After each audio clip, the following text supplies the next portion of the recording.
আয় রে আমার কাছে আয় মামনি, সবার আগে আমি দেখি তোকে, দেখি কেমন খোপা বেঁধেছিস তুই, কেমন কাজল দিলি কালো চোখে।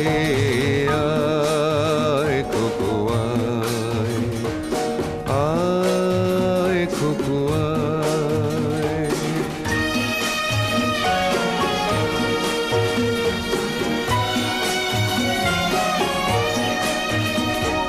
ছেলেবেলার দিন ফেলে এসে সবাই আমার মতো বড় হয়ে যায়, জানি না কজনে আমার মতন মিষ্টি সে পিছু ডাক শুনতে যে পায়। আয় খুকু আয়।